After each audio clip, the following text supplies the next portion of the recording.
This is Bam Electric Ghost, and we're live on the air with Laura Gabayan. And hope I didn't mess that up, but you're an author and you're a researcher. And I want to thank you for being a guest on the Bam Electric Ghost. This is the first time you've been on the show. And we're going to talk about your life story and your book. We do have your website up. We'll talk more about that later. And before we get into like the heart of your story, we do ask every guest these two questions before we really get into anything: is what motivates you, and why do you do what you do? Well, thank you for having me. So let me tell you the story behind all this and why do I do. And I'm a physician researcher, and I was very set in my ways, doing publishing, writing papers, doing research, and then in 2013, my body started to fall apart and I developed weakness. And you can hear that I slur my speech. And my legs started to get weak. And I was like, well, what's going on? And then I started to initially, I was gung ho only medicine and like Western medicine because that's what I am. And then I realized, wait, it's actually a curse. Knowing the diagnoses and specifics kind of led people to stick to that and not think outside the box. And Hmm. so the people who actually, and then I was like, well, who thinks outside the box? And I was the wise. And then I looked at the history of wisdom and what we knew about wisdom. And I'm like, wait a second, we don't know much. It's anecdotal and it's very subjective. If religions talk about it, famous people talk about it, but we don't know. So then I created the Wisdom Research Project. And I hired a research assistant and I hired a marketing person as well. And we start telling people, do you know someone who's wise? Now, before I did that, I did know how to do research. So I looked at the history of what was known about wisdom. We knew that it had an inverse relationship with age. So around 50s, 60s, 70s are the wisest. And we also knew that it was not associated with political affiliation, with race or gender. It is associated with location. And Hmm. so that's why we stuck to North America. And the only people who can identify someone who's wise are other people. There were so many tests and questionnaires, but none of them matched up to a human being saying that person is wise. So then we posted on Reddit, posted on Nextdoor, on social media, everywhere. Do you know someone who's wise? And someone would nominate someone and be like, oh, I know this person or this. And then that person who I interviewed knew someone else. And hence, I interviewed 60 wise individuals from October of 22 until April of 23. That's And their interesting. ages were around 50 to 79. They had to be. And that's how it grew. And that's how what I did. And then I came up with the 8 common elements they had in common, hence the word common wisdom. And that's when we came up with those 8 elements of resilience, kindness, positivity, spirituality, humility, tolerance, creativity, and curiosity. That's interesting. So, if you were going to kind of give us some of the metrics from what you've researched, out of all those people, were there any commonalities in terms of the types of careers they were in, or it didn't There really were matter? no commonalities. The one thing, so the order I gave you was the order that was most common. So resilience was the most common element. And one thing I want to tell everyone is I interviewed 60 people, and these were all over the place. They had no idea each other was. They were all over. And yet, of those 60, only one person had all 8. Oh So wow. it's not common to have them. I think it's important for you to look at those 8 and say, well, I'm really good at this. I'm not good at that. And I need to build this, for example. So that, and being a researcher and scientist, I really needed more objectivity. I needed to break it down. So that's what I did. Was there any like education level where the people high school bachelor's degree, master's degree, PhD, did that factor in? No, I never asked them that because as a scientist, I can't. The only thing I can do, and I can't meddle with the people I'm interviewing except for their age. Hmm. That was the only restriction: be 50 to 79 years old. And it's funny because initially my research assistant and my marketing person both thought that wisdom correlated with education. And I'm Mm. like, well, think about it. We all know people who are very educated, but they're not necessarily wise. They don't make great decisions. They may not have good lives, No and common vice sense. versa. We may know people who are not very educated, but yet give great advice and they live good lives. So the two don't go hand in hand. And also, what doesn't go hand in hand is age. I mean, it did have an inverse relationship with age, but all older individuals are not necessarily wiser. Yeah, because I was wondering that because there's sometimes you could have somebody who's a kind of phenom. Like you can get somebody like I'm a musician, so I've run into people who are like 12 years old and they're better than an 80-year-old on piano. I mean, they just are just phenomenal, or on a violin, or they just are a master. And it would be kind of like, how could they be a master at such a young age? You would think they would have had to put the 10,000 hours in to get to that level. And there's some people that have, and I've run into people who are like mathematicians, physicists, because I'm in IT, and I run into a lot of people. And there's some people you would have think they went to MIT, but they're self-taught.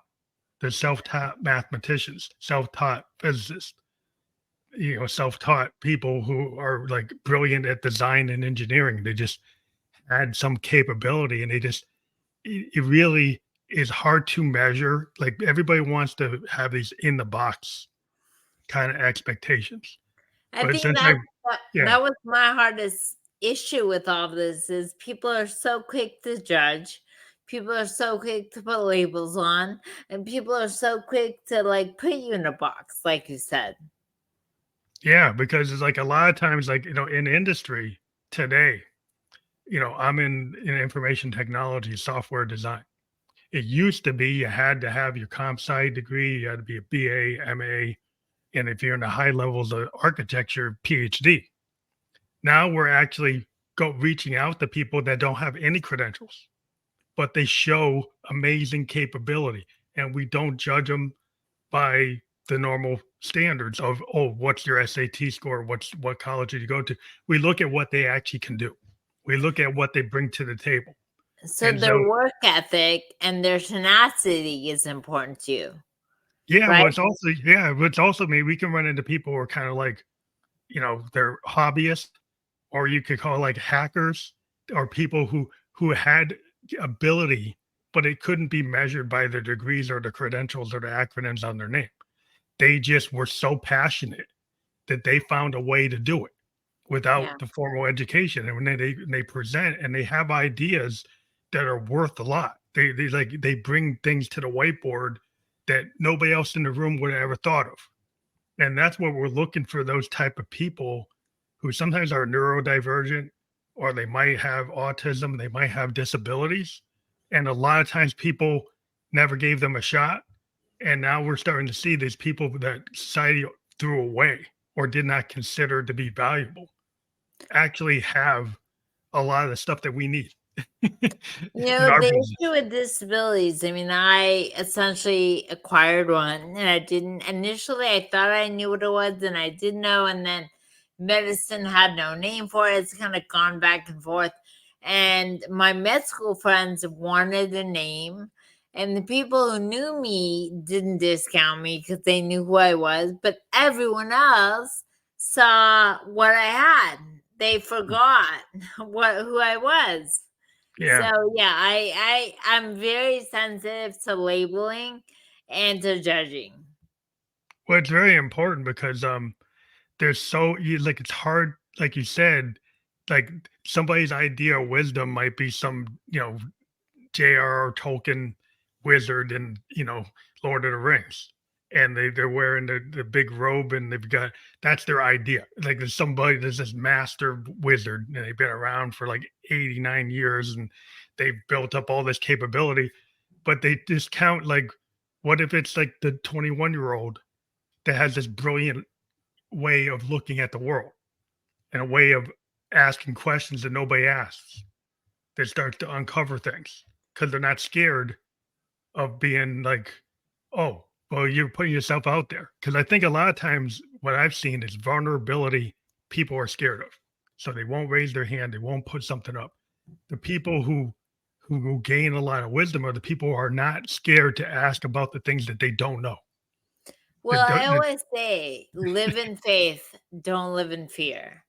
And people are like, well, but this, but that, but that's all fear. It's all fear based. Control is fear based.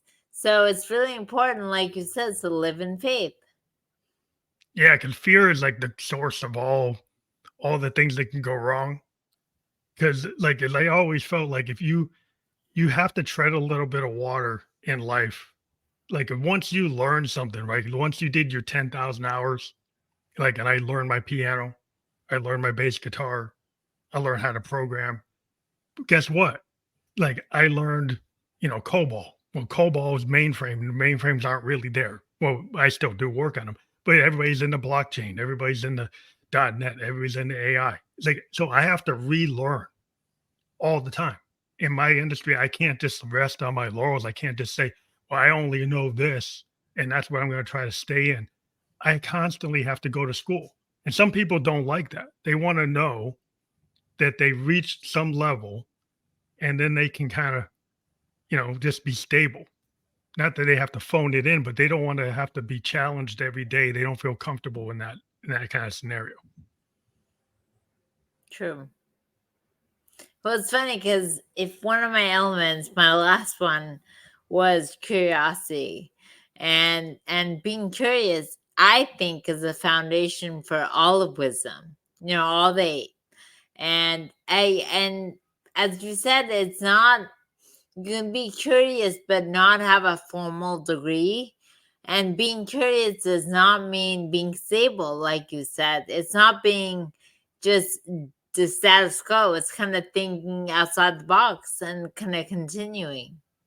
Yeah, is it somebody that questions the canon? Like there's a canon of knowledge and somebody questions like why is that law, why is that theorem true?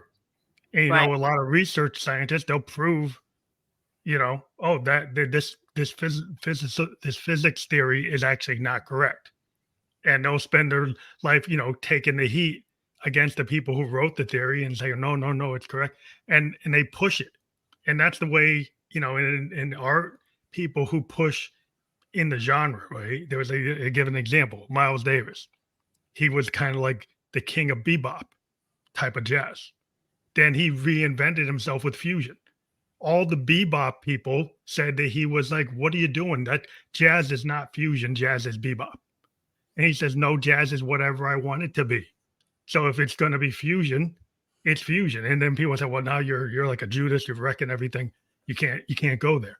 But that's what people do when they push the boundaries. Like even somebody who established like the canon is willing to say, "Oh no, that's not it anymore.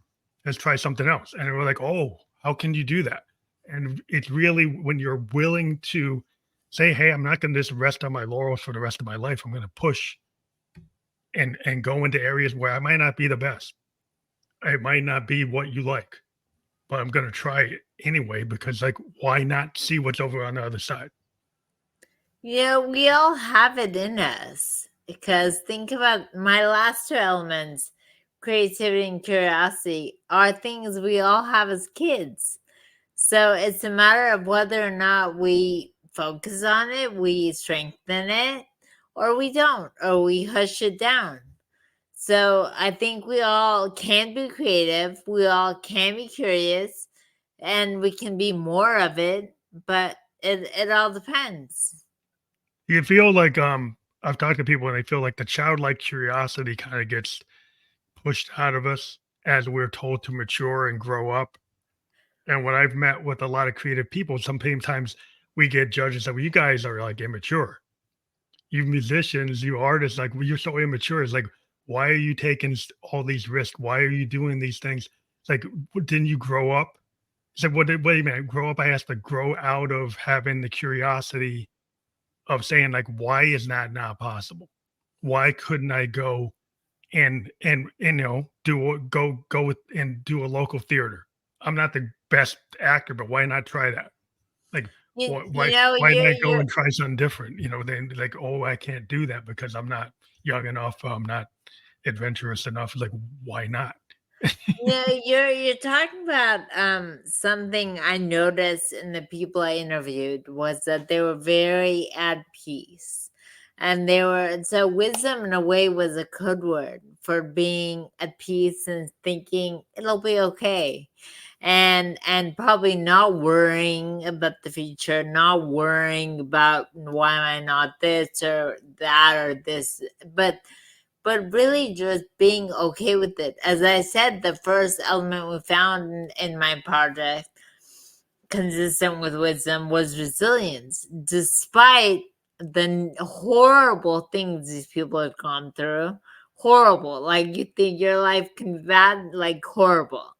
They Mhm. were just they were content.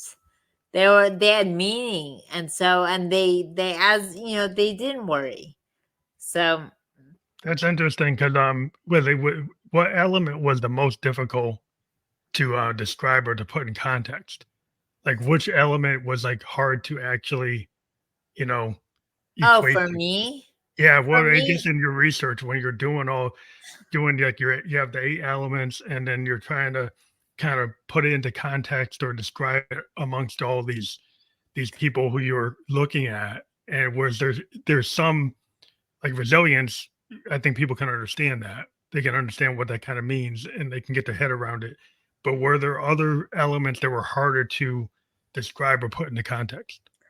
so for me, just the writing part, when I was writing chapters of the book, the part that was hardest was spirituality, because I'm a physician and I always grew up thinking if you don't see it, it doesn't exist. Mhm. And if you can't measure it, it doesn't exist.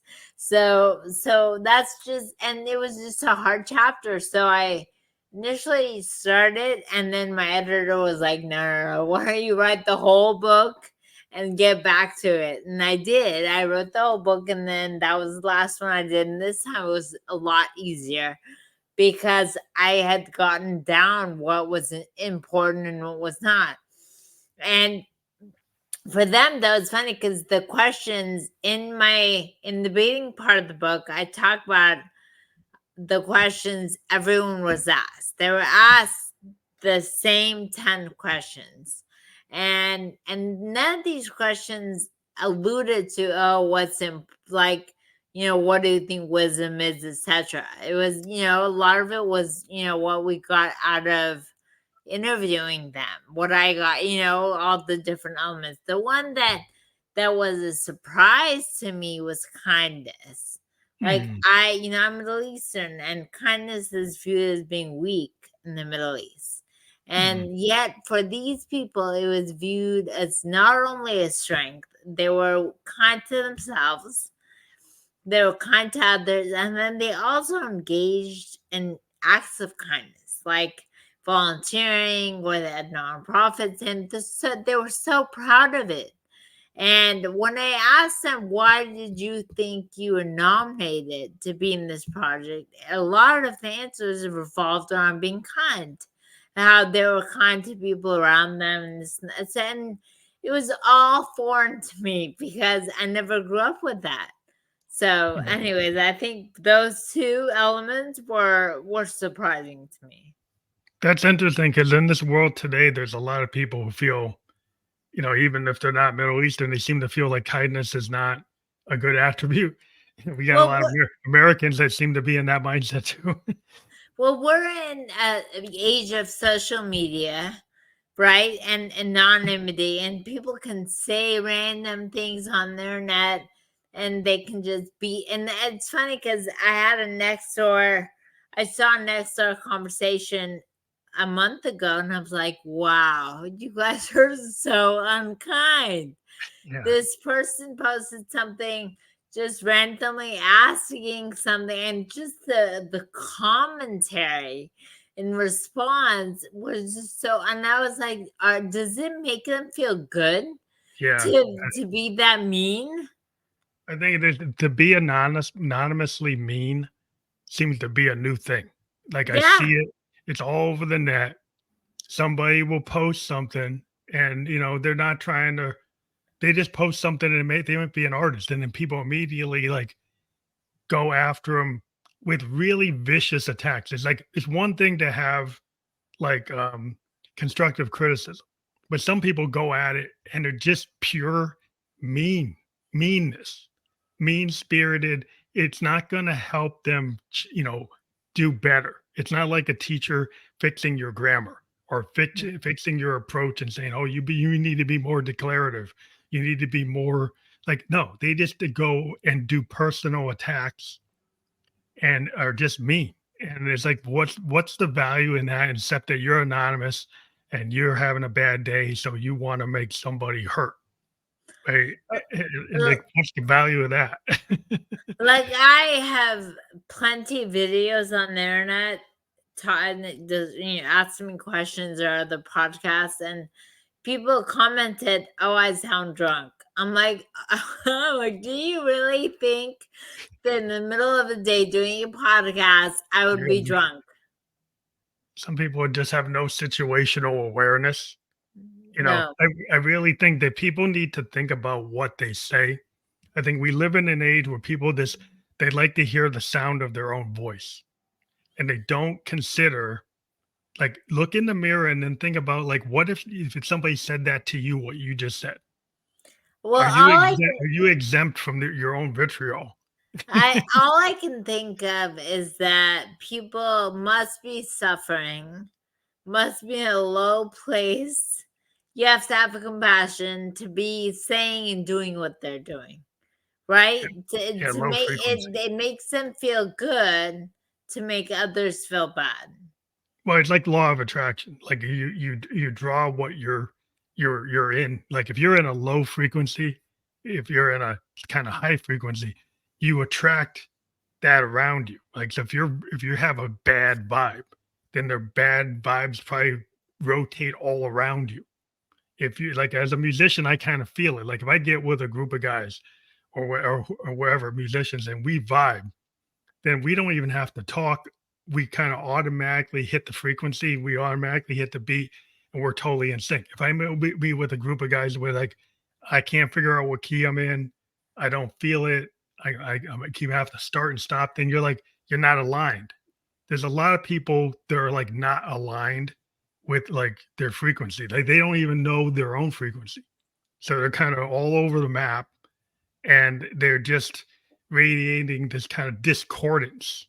And I always talk in terms of like notes. It's like you're either like in a harmonious mode where you kind of got the lighter up and everybody's like come by be around you, they comfortable be around you, or you're in this kind of dissonance where this noise is kind of like you're prickly, you're abrupt, nobody really wants to be around you because like wow, you're not generating that kind of vibe. So Well, that's what you get. that's what I talks about in my spirituality chapter of my book, Home Wisdom. Was in spirituality, if you can't understand it, there are people you connect with or vibe with better than others, and so I think that's something you can't explain. That's something you can't put in words, but you can connect with them better. And that's a spiritual connection in a way. And so I definitely agree with you. And that's something that words, as I said, you can't explain it. Yeah, it's hard. But you can see when people are kind of clashing. You see when people just they talk past each other.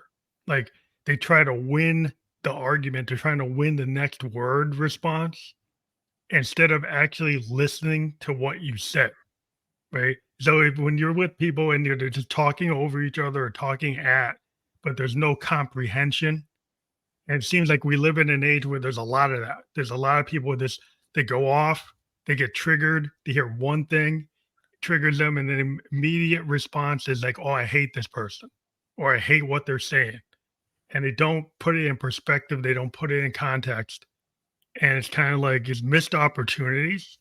Because like if you live where you're just doing that, like where's the opportunity to, society comes together, civilization comes together when you work together. When you work against each other, things tend to go wrong. Well, it's funny. The sixth element in my book, Communism, was tolerance. And besides having, the obvious racial, religious tolerance, there was a tolerance of ideas, and tolerance of beliefs. And if you meet someone who believes something different than you, who thinks a different way, you don't just discount them as, oh, I don't want to have anything to do with them. They're not smart. They're this. I mean, it's important to listen to them, to be tolerant and figure out what it is they have to say. Yeah, I think there's a lack of at least empathy, and you don't have to empathize with everybody. Like somebody could have a dictator, oligarch, kind of destructive tendency. Was like I can understand what you're doing, but it's not acceptable what you're doing, right? But I can at least understand why you might be doing it, what might have made you go that way. So maybe I can find a way to solve it without having a conflict. Maybe we can get you to see another way, kind of deprogram. When you have a cult, you have to kind of deprogram Jonestown if you could get to them before they did what they did. But once they get that far, you can't really deprogram them once they drink the Kool-Aid. Right. True. But it's interesting, the work you did because it was done in a kind of non-traditional way, even though you come from a science background. What did your whole goal was maybe not to do it in a scientific way because maybe that's what you knew that maybe you're too close to it, so you want to try some like a less of a scientific method. Well, it's funny because someone asked me, did you have a mentor that helps you? I'm like, no, of course, there's no way you'll have a scientist that believes in something as boo boo as wisdom. So the way I kind of approached it was, okay, it's a woo topic, but I know how to do research. So I'm going to be very rigorous in how I do, how I figure it out and how I define it. But I don't know anything about it. So I think that's really important for everyone is, wisdom is not a sexy topic, but it's really like code word for having meaning, as I mentioned, being content. And it's important for people to realize that everyone can have a few of the elements or more or less and read it and feel like, oh, this has changed my life. This kind of changed the way I thought. So going back to what you said, no, I did not have any. There was no one to kind of emulate. Mhm. All I knew was to kind of do the research and be rigorous about that. Is there any like a lot of times when people read a book, they get like their first reading, they take away some key items, like the key lessons learned.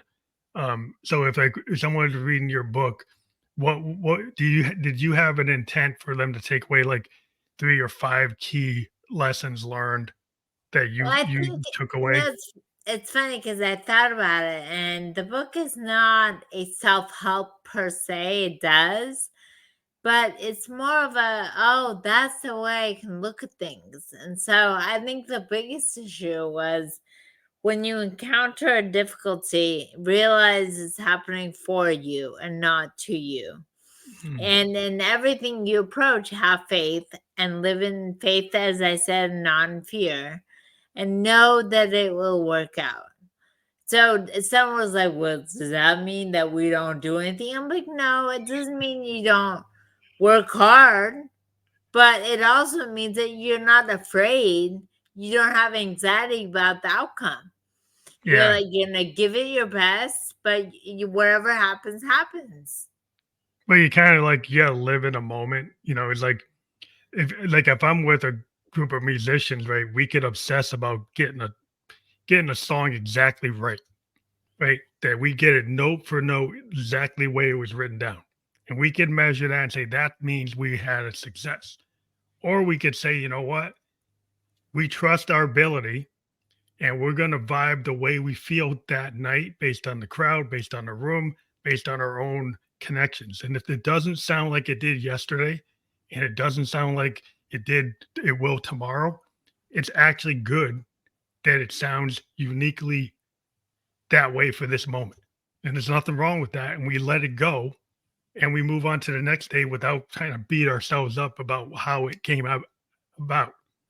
And it's a different type of mindset because it's like you're not trying to be perfect, you're just trying to be present. You're trying to Yeah, be. and that's very important, and that's part of having wisdom. And I don't like to say because it's another label, as I mentioned to you. I don't like labels, but it's a sense of peace, like a sense of, oh, it'll be okay, it'll be fine. I'm gonna do my best, as you said. We're gonna vibe, and we'll see how it works out. It'll be fine. It may be different, but it'll be fine. Yeah, it's not. Yeah, that's the thing is like there's so much pressure on people to be, perceived as perfect or perceived of not making that mistake. But anybody, like if you talk to any entrepreneur, the way they got successful is because they learned from their missteps. They learned from the process that they didn't go from 0 to 100. Like no, and like they lied if they did because nobody goes from 0 to 100 and suddenly is like there. They usually have to step, on every rung on the ladder till they get there. And sometimes it's a wave and it goes up and down and it's not always like this straight shot up. And that journey is what life's about. I And feel like even I've mentioned my book too. I think it was in the resilient chapter. You're not gonna the person who you think has it all, whether it's the good life, the money, the whatever it is, they have it all. That's not gonna be the person you're gonna go to if you're encountering a difficulty, because you're gonna feel like they probably lack the depth to understand it. It's gonna be the person who has had their ups and downs, who has kind of quote failed, or has whatever happened, they've realized that life is not perfect yeah, and it has its ups and downs, and that's what makes you, and that's what makes you wiser or more present in the moment and more aware of your situation. So yeah, I you're gonna agree. want to learn from the person who's kind of weathered the storm. The Right. captain that's gone through a lot of really bad weather versus the guys that, well, I've never run into a storm my whole life. It's like, I don't know if I want to be on his ship. No, I Because if agree. something happens, it's like he doesn't know what to do. It's No, like that's not what you need. It's I nice that he agree. never ran into a storm, but it's like that's not the person I want to be I leading me agree. down that path. So yeah, I think that there's a lot of interesting anecdotes that you can get from what we've been talking about. Um, like in your life, is there? I always like to ask this question. I'm kind of throw it out there. Is like, are there three things about you that people would not expect from our conversation today that you could relay to I the think the whole you don't judge and you don't assume and you don't, because you have no idea. Like, I vividly remember I was writing my book and I mentioned to my editor, oh well, I've had a hard life, and the assumption was a hard life is being poor. And I'm like, oh no, I was definitely poor, but it was way more than that. I had parents that did their best, but they were not kind. didn't really, that I didn't really feel a lot of love. I didn't really have the support. So I had other issues. And so assuming that, oh, someone has it all or they had, they had the foundation. No, don't assume. That's probably why I have a bigger issue with that. Is Mhm. assuming is so off. Yeah, that's a bad way. When so many people are like, we just go by surface things, because that's we use our eyes. We should be using our ears and other things, But people are are are not willing to to actually take the in account the depth of people's personalities or their capabilities. And so we run into a world where we got these algorithms and all these machine tools. So like, look at somebody's resume and if they don't have like that one acronym or that one thing they're looking for, they won't even talk to them. They won't even actually talk to the person to find out like maybe this person doesn't have this skill set, but they've got this life experience. They did this. If I actually talk to them for half an hour, they might be the best person for the job. If but the people just go on the surface. They try to pull out the short list. And It's probably we're all worse. kind of accused of pulling that short list when we meet somebody and saying, "Oh yeah, I know who they are," and you don't know who they are. Right. And that's why everyone, as you said, has more layers to them. And what you're saying is probably, I mean, it's probably what you're describing is probably worse now that we have AI. Yeah, it is. And AI is less personable than we would think. So I don't know, you just have to. So as I was doing the project, people who were nominated to be in the project were like, "Oh, thank goodness you're doing this. We really need it." I'm like, "Yeah, we do. We really do." And so I think it's because more so than ever, we have the internet dividing people, right? They have a whole algorithm. We have AI putting people in categories. So it's becoming a lot less personal. Yeah. Well, yeah, I think the human factor, there's a lot of people who are, like intellectuals, like tech guys, right?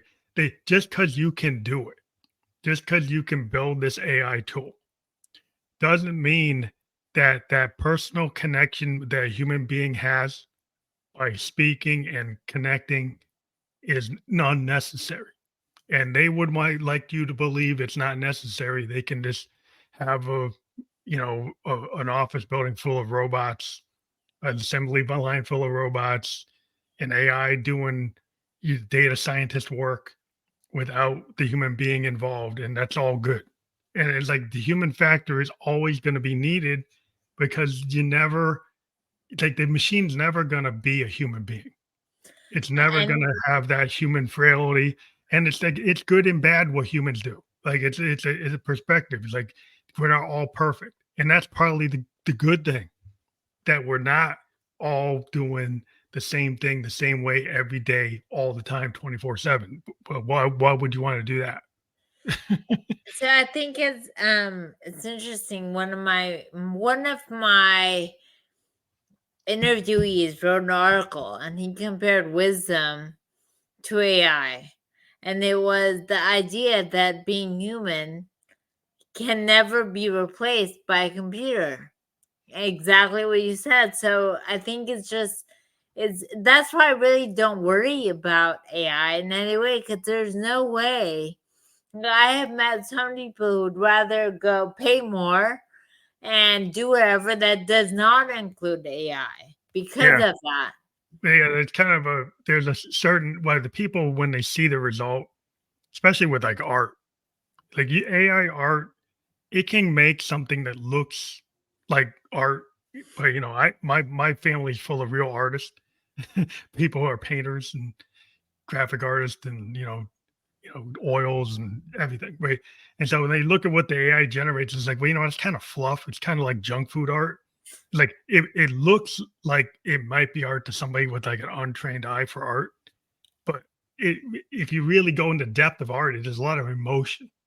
There's a lot of human passion, and it looks kind of soulless, right? And you're like, and if you don't understand the difference between like something that's kind of flash, kind of junk food art versus like soulful art, well, then Right. I can't explain it to you because you won't figure it out. You'll say, well, AI can do the art because that's your point of view, but that's not the real deal. Right. So when it comes to I don't worry. I think it'll help us. It'll kind of make some things easier, but overall, no. Yeah, it's a tool. It's like any tool, you Right. know. Like if you take it as a tool, but if I'm Right. not going to use a tool to do 100% of my work, Right. especially if I'm an artist, like I might use it to do something that's like repetitive that I don't really need to put all my effort into to clean something up. But in terms of being the main driver of what I'm trying to accomplish through art, I'm not really keen on that. But that's kind of like a whole battle that people are going to be in the middle of. But I think like at the end of the day, the human being's going to win out because I still, agree. yeah, we still have people who make things by hand. There's still like at sea, there's people who build cars by hand, build motorcycles by hand, to build things by because people want it. They Yeah. want to know that a human being crafted it, that it's Right. actually like that is my unique piece of work that's not mass produced or created by some, you know, assembly line. They want to know that there's a little heart and soul and spirit in it. And I don't think that's going away anytime soon. And Um, I agree. I really thank you for being on the show. I want to mention your website again. So if people go to your URL, what can they find there? Where they find a way to get to your book, or they find other So, things? so I have two, and the wisdomresearchproject.com is what I used initially to even get the 60 people. And then now it kind of describes the book and it kind of leads to this one, Gabayan.com. And some people are like, well, how do I remember? Why did you name it that? I'm like, remember, common wisdom is the name because the 8 common elements. And also, these were common everyday people. Someone once asked me, oh, did you have a say in? I'm like, no, as a scientist, you have no say in anyone who's part of it. They're like, were there any famous people? I'm like, no, you have no say. That's what common wisdom means. They're and it's funny because after and I did interview 60 people. After around 20, I heard the same stories of the same sense of, you know what, life was hard and difficult and I had obstacles, but I'm okay and everything will be okay. It was a sense of peace. And the book, as you know, someone else was like, oh, having been written by someone, well, yeah, I have some letters behind my name, but that doesn't change the fact that I did not want it to be boring. I did not want it to be difficult to understand. I'm an immigrant, so I want if someone comes to this country and English is a second language, I want them to be able to read this really quickly. So you'll see when you get my book, you'll see how easy it is to read.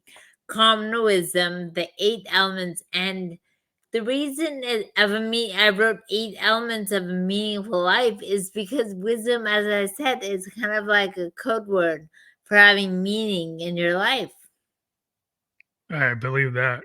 Everything we've talked about has kind of gotten to that point. But I do appreciate that you've been a guest on the Family Electric Ghost podcast. I want everybody to realize that your URL will be fully clickable. We've been live on Facebook, YouTube, and Twitch. We will be on all the podcast platforms where you can listen to or watch a podcast by tomorrow. That includes like Apple Podcasts, Spotify, Amazon, major play, iHeartRadio. So we'll talk. I'm glad that we talked, and it's really cool to meet new people all the time. And I do appreciate the time you took with me today to explain what you've done with your research and your book. Thank you for having me. Have a good night. You too.